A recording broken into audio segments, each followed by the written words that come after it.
Are now going to move to an issue, Congressman Ginta, that has led to calls for your resignation from fellow Republicans here in New Hampshire, as well as 50% of your district, and also resulted in the state's largest newspaper calling you a liar. In the spring of last year, you were fined by the Federal Election Commission for accepting an illegal, excessive campaign contribution of $355,000 from your parents. Since you were first accused of this in 2010, you have said this is a reporting error and you generated that money on your own. According to the FEC, they found, quote, no evidence that you were able to generate that kind of money as part of its investigation. And it's also an investigation that you assured voters back in 2014 didn't exist. The FEC in December of 2010, a month after the election, and before I was even sworn into office, said that I was exonerated, that I was in full compliance.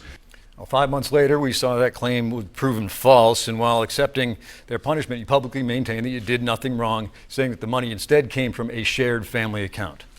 Over the last 40 years, I have generated money into a family account going back to the 1970s. And those resources have always been mine. You know, did my mom cut me a check? Yes. But was it her money? No, this was my money. In the FEC report, the claims of a family account were contradicted by both your mother and your sister. So given all of this, what do you say to a voter that might have serious concerns about whether you can be trusted to tell them the truth? Sure. Well, there's some inaccuracies in what your perception is of that. You mentioned that my sister didn't know about it. She was 9 years old at the time. You mentioned that my mom contradicted this. She actually put out a statement that said— I'm just going to say this all came from information from the FEC if I could report. finish, Please. You're talking about my family.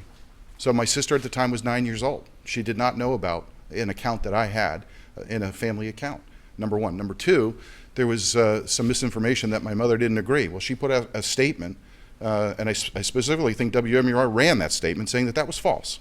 This is a 6-year-old complaint that was resolved a year and a half ago.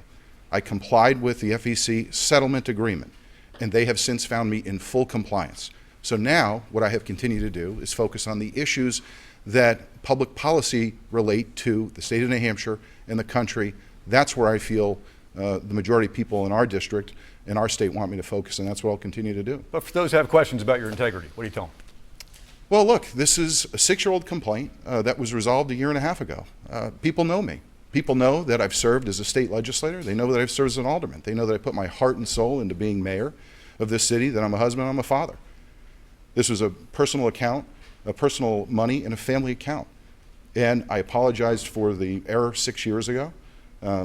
It comes up every couple of years from a political standpoint. I understand that, but the reality is I've answered every question, and I have put myself up for re-election because of the good work that I am doing on behalf of the state, like focusing on the heroin epidemic, helping people like Doug Griffin, focusing on repeal of the Cadillac tax, focusing on the 6 pieces of legislation that got signed into law by this president. That's what I think New Hampshire voters ultimately want us to be discussing.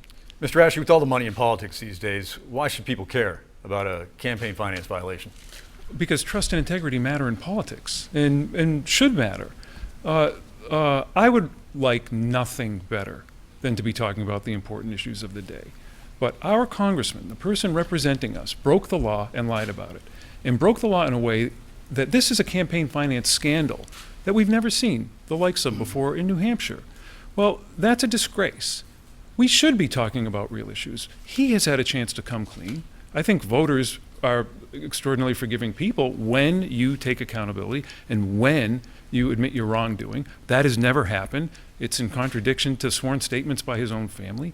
And I think voters certainly are tired of it. Most importantly, though, at the end of the day, if you can't trust somebody about their finances, how do you trust them about anything? And this has made the seat vulnerable to Carol Shea Porter. We've already seen a revolving door. We don't need it again. We certainly don't need her. This seat is at risk.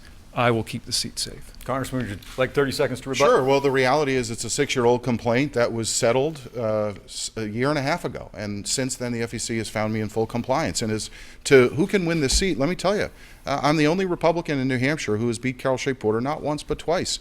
Last cycle, I was outspent $10 million to $5 million for one seat in small New Hampshire. This does matter. I know how to represent and reflect the views and values of this district, and I know how to beat Carol Shea Porter. That's the most important thing as we decide who is going to be our nominee this coming Tuesday.